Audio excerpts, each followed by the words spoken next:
Okay, so before we get into the actual story, I need to prepare you. Because this one is not like the others. We have an Omega who gets dragged to her own wedding in chains. A gown she never asked for. A man she was supposed to hate. And the moment the cleric asks for her vow, she looks the most powerful alpha on the continent in the face and says, no, out loud, in front of 5,000 people. And he smiles. That is the moment I knew this story was going to ruin me. Because he does not punish her. He does not force it. He says, and I quote, then I'll earn them. And then he actually tries to. We are talking slow burn. We are talking enemies who are somehow also the only people who understand each other. We are talking a rebel woman who came to destroy an empire and accidentally found the one person who had already been quietly trying to fix it. There is also a twist at the end that I am not going to spoil, but I will say it completely reframes everything you thought you knew about who was really in control this whole time. If that sounds like your kind of story, stay with me. It starts right now. They brought her in chains made of silver moonstone, and even then, she did not lower her eyes. Her name was Seraphine Voss, the last rebel Omega of the Northern Frost clans. Her hair fell past her waist like a river of white snow, and her skin was the color of fresh winter light, pale and luminous, the kind of skin that made poets lose sleep. She had been captured 3 days ago on the border of the Ashen Ridge, standing alone against 12 of the Emperor's elite soldiers. They said she killed 4 of them before she fell. They said she laughed while she did it. Now she stood in the grand throne hall of the Velthian Empire, her wedding gown already fitted to her body by force, a gown of ivory silk threaded with silver that pooled around her feet like frozen water. The hall itself was built from obsidian and gold, with columns that stretched 60 feet toward a ceiling painted with the history of emperors. 5,000 candles burned in iron chandeliers. Every noble family in the empire had gathered to witness this moment. The marriage of Emperor Calum Vale to the captured rebel.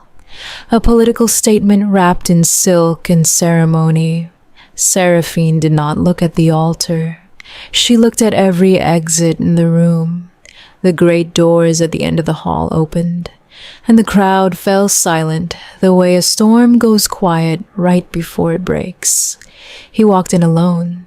No escort, no procession music, just the sound of his boots on black marble, slow and deliberate, like a man who had never once been in a hurry, because the world had always waited for him.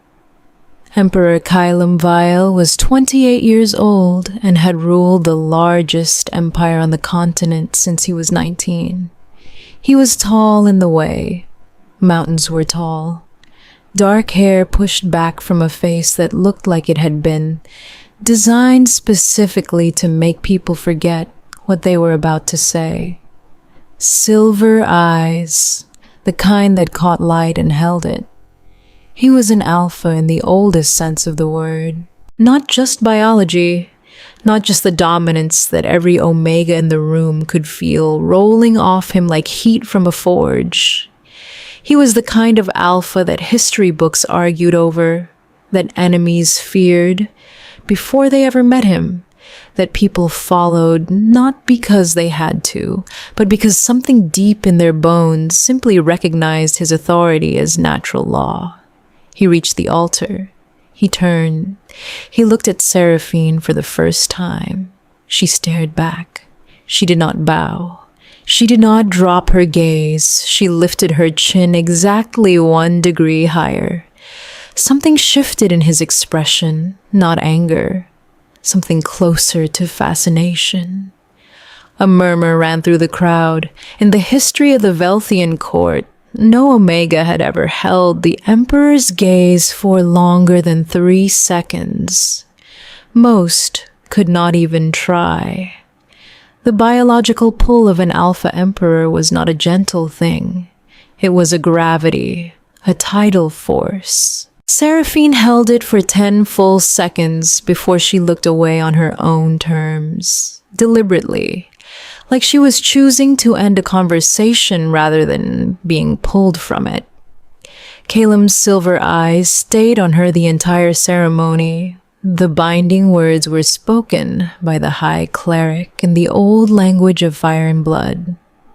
The moonstone chains were removed from Seraphine's wrists and replaced with the ceremonial silver cuffs of an imperial consort.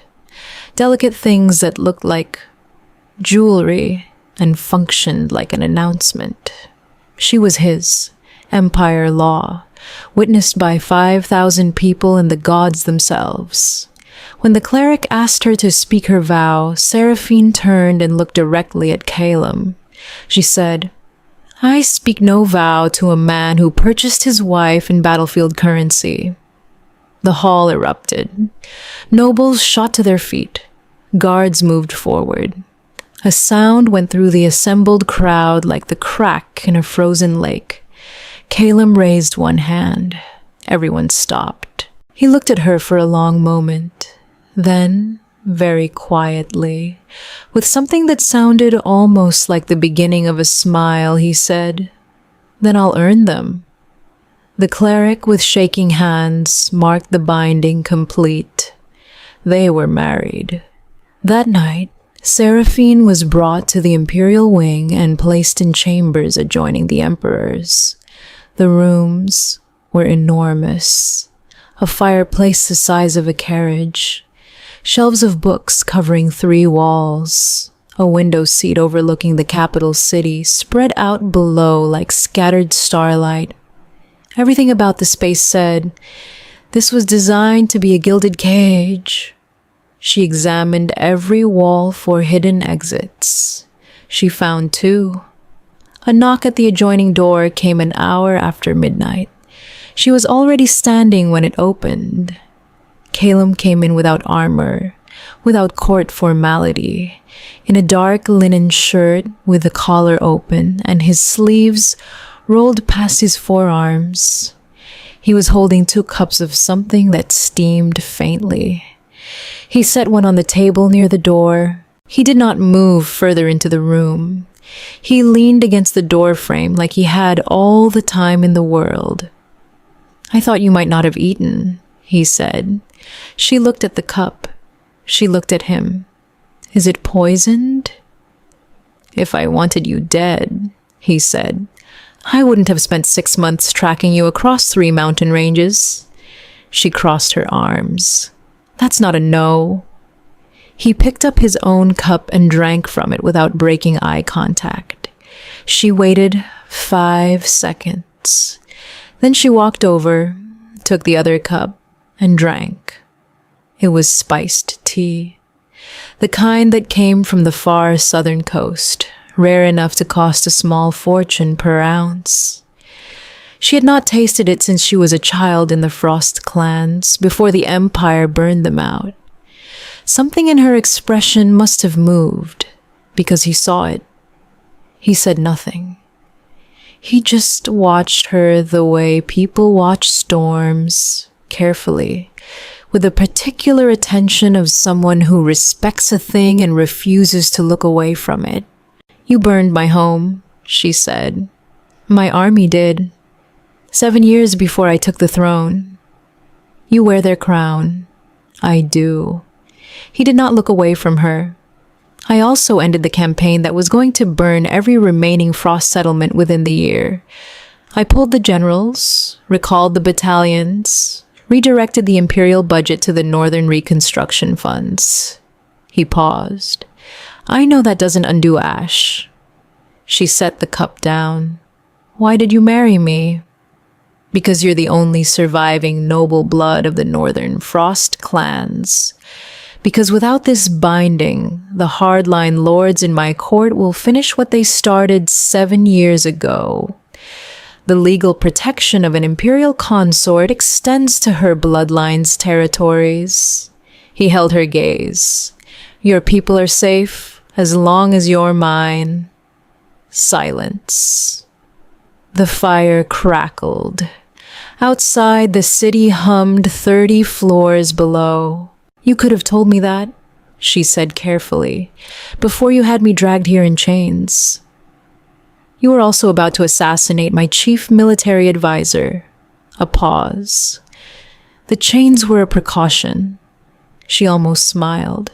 She stopped herself. He noticed. She saw him notice.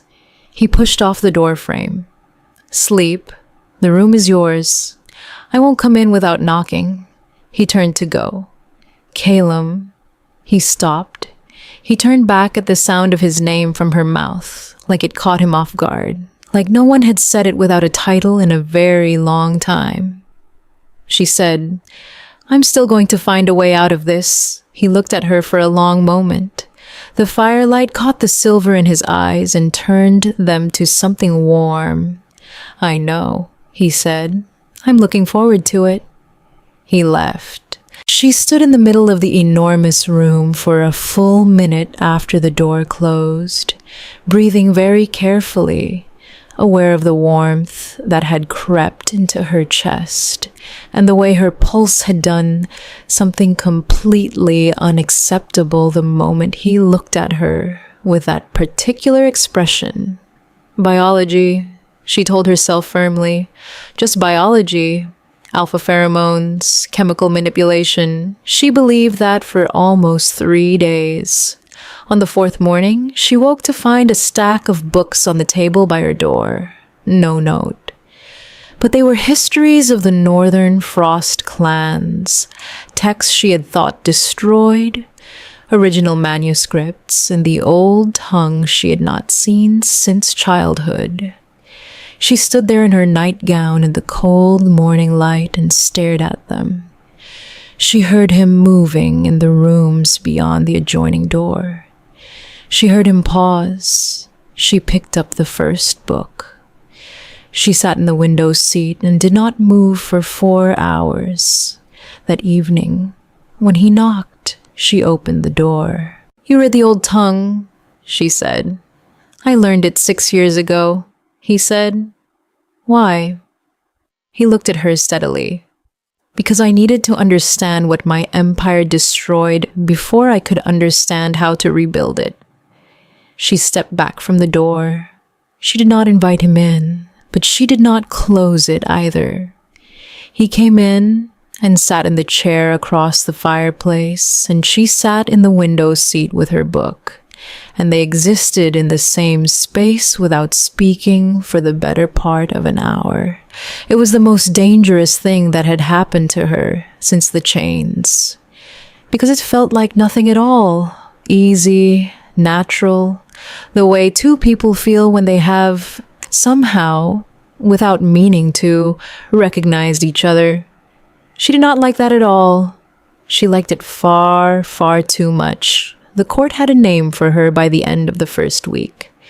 They called her the Ghost Empress, not because she was quiet, because she moved through the marble corridors of the Velthian palace, like someone who was memorizing the architecture for a purpose. And every noble who tried to speak down to her walked away from the encounter, looking like they had just attempted to pet a wolf and reconsidered halfway through. Lady Vosek, the Emperor's chief social advisor, made the first real move on day 9. She cornered Seraphine in the Imperial Library with 3 other high-born women, their court gowns arranged like armor, their smiles arranged like weapons. The Frost clans produced such remarkable omegas, Lady Vosek said sweetly, so feral, so completely unequipped for civilization. Seraphine was sitting in the window reading one of the manuscripts Kylum had left her. She turned a page without looking up. The Frost clans also produced remarkable swordsmanship, she said. I'm happy to demonstrate, if you're curious. She turned another page. Lady Vosick and her companions withdrew. Word spread through the court by afternoon. Calum heard about it at dinner. He did not laugh, but the corner of his mouth moved in a way that meant something. "You know you're making enemies," he said. "I had enemies before I arrived," she said. "At least, these ones have to be polite about it." He passed her the bread. She took it. Neither of them mentioned that this was the third dinner they had eaten together, that she had stopped sitting at the opposite end of the long table 2 nights ago and had simply, without announcement, moved her plate 4 seats closer. "Tell me about Lord Dreveth," she said. He looked up from his food. "Why?" "Because he watches you the way men watch something they're planning to take." She broke the bread. "And because 3 of the servants in my wing report to him." Silence. Something careful moved through Calum's expression. "You identified as informants," he said. It was not quite a question. "I grew up in a resistance movement," she said. "I know what surveillance looks like." He set down his fork. He looked at her with an expression she could not fully translate, something between calculation and something warmer and more dangerous. "Lord Dreveth has been building a coalition of hardline lords for the past 2 years. The ones who want the northern territories burned rather than rebuilt. He opposed the marriage from the moment I announced it. Because it gives my people legal protection." "Yes." She looked at him steadily. "So we're both targets." "We have been since the ceremony." A pause. Outside the tall dining room windows, the capital city glittered below in the cold autumn night. "All right," she said. "Then let's be strategic about it." He looked at her for a moment with those silver eyes. Then he reached across the table and refilled her wine glass without being asked. It was such a small thing, such an ordinary, quiet thing. She felt it in her ribs like a bell being struck. The first time she touched him by choice was 11 days after the wedding. They were in the war room at 2 in the morning, spread across a map of the Northern Territories, cross-referencing supply route documents she had stolen from one of Draveth's informants. The fire had burned low. Calum was leaning over the table, tracing a route with his finger, and she leaned across beside him to point out the error in his calculation, and her hand covered his without thinking, redirecting his finger along the correct path. She felt him go still. She felt herself go still. The warmth of his skin against hers was not a small thing. The biology between an alpha and an omega was ancient, and it was not subtle. And what moved through the war room in that moment was not subtle either. It was the particular electricity of 2 people who have been circling each other for almost 2 weeks and have suddenly accidentally closed the distance. She did not pull her hand back. He turned his head slowly and looked at her. His face was inches from hers. The firelight was low and amber, and it caught the angle of his jaw and the silver of his eyes, and she could feel the warmth of him, like standing close to something that generates its own heat. "Seraphine," he said, very quietly. Like her name was something he had been careful with, she kissed him. It was not tentative. She was not a tentative person. She kissed him the way she did everything, with her whole self committed to it. And for one breath he was perfectly still, like a man who has just been handed something he had stopped believing he would ever receive. Then he kissed her back. The map on the war room table was forgotten.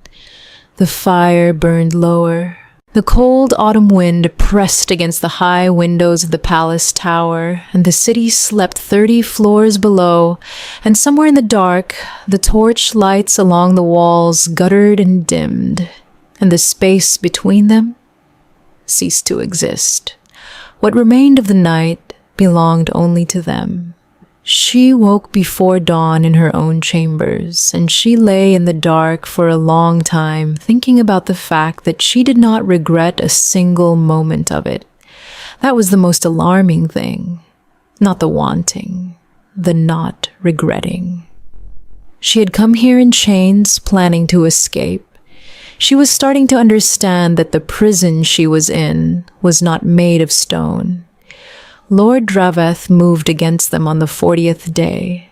He was elegant about it, which she had expected. He presented himself in open court with documentation, alleging that the imperial consort had maintained active contact with resistance cells since her arrival, had passed intelligence about the palace's defensive structure to northern rebel leaders, and had used her access to the emperor's private chambers to influence military decisions in ways that constituted treason. The evidence was fabricated, but it was very well fabricated. Seraphine stood in the court audience chamber in a gown the color of deep winter ice, her white hair braided back from her face, and she watched Draveth present his case with the specific attention of someone who is counting his mistakes as he makes them. Calum sat on the imperial throne above it all, his face completely unreadable. Draveth's coalition of lords stood ranged behind him, 23 of the most powerful men in the empire, all with signed statements, all with witnesses. When Draveth finished, the chamber was silent. Calum said, "Are you done?" Draveth blinked. "Your Imperial Majesty, the evidence clearly demonstrates." I said, "Are you done?" The silence changed quality. Calum rose from the throne. He descended the steps slowly. Every person in the room tracked him the way people track something apex, moving through a space. He stopped in the middle of the floor between Draveth and Seraphine. "Lord Draveth," he said, "before you continue this presentation, I want to advise you that the 3 servants you placed in my consort's wing were identified on day 4 of her arrival. Everything they reported to you was information she deliberately fed them. Every document in that evidence file was cross-checked against the palace's sealed intelligence archives before you obtained it, because she told me you were going to try this." He paused. "She has been working with me since day 11. The silence in the audience chamber was absolute. Draveth's face had gone the color of old ash. "The northern resistance cells you claim she contacted?" Calum continued. "Those communications exist. She sent them. She told them to stand down, that their people were protected under imperial consort law, and that the first lord who moved against that protection would answer directly to the throne." He looked at Draveth steadily. "Which brings me to you." Seraphine watched Lord Draveth understand in real time that he had just walked into a trap built specifically around him over the course of 40 days. That the rebel Omega he had dismissed as a political inconvenience had spent 40 days learning the exact shape of his conspiracy, and then using herself as bait to assemble every name on his coalition list into one room, under the eyes of the imperial court, where they had just committed public treason. She had not come here to escape. She had come to dismantle the people who would burn her homeland. She had just done it. Calum stripped Draveth's titles and territories in front of the full court. The coalition of lords, faced with documented evidence of their own conspiracy, folded one by one. By the afternoon session, the Northern Territories had been formally chartered as protected lands under the Imperial Reconstruction Act, a document Seraphine had spent 3 weeks drafting in the old Frost tongue and 2 more weeks getting the right lords to sign. It was over. Or it should have been. She found the real twist waiting for her in the Imperial Archive that evening.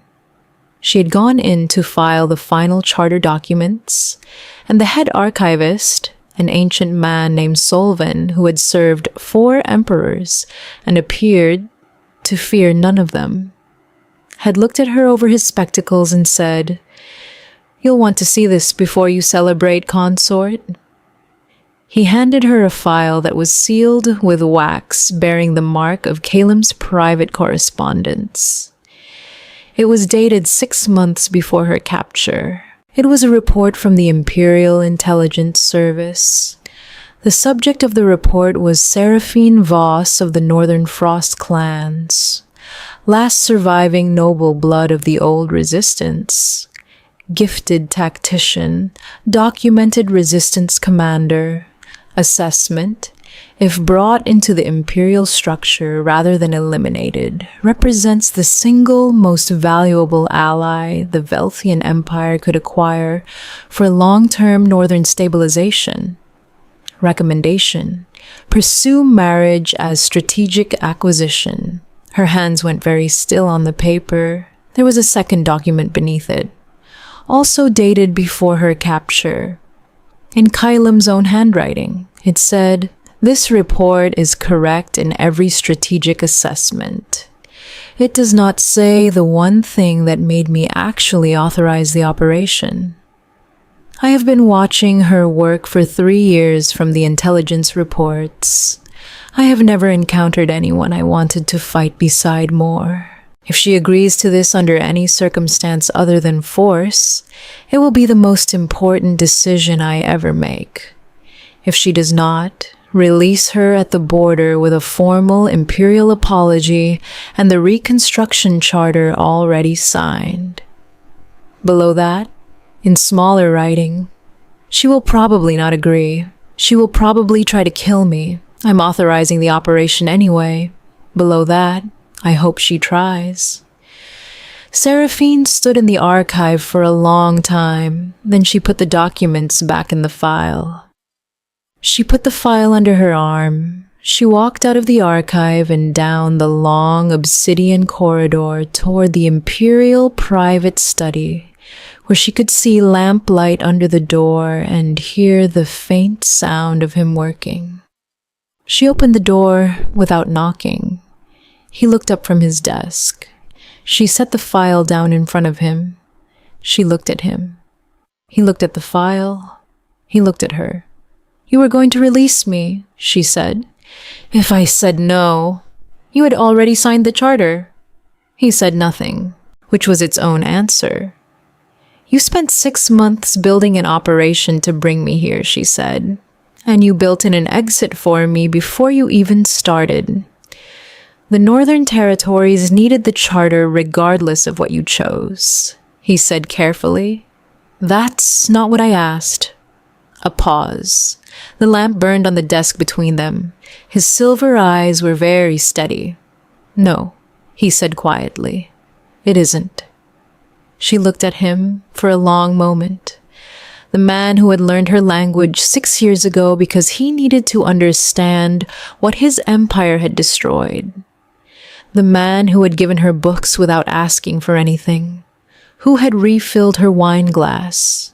Who had said, "I'm looking forward to it," when she told him she was going to fight him every step. Who had built her a door out and then kept it unlocked and never once mentioned it. She walked around the desk. She took his face in her hands, and she made her choice with her whole self. The same way she did everything. No half measures, nothing held back.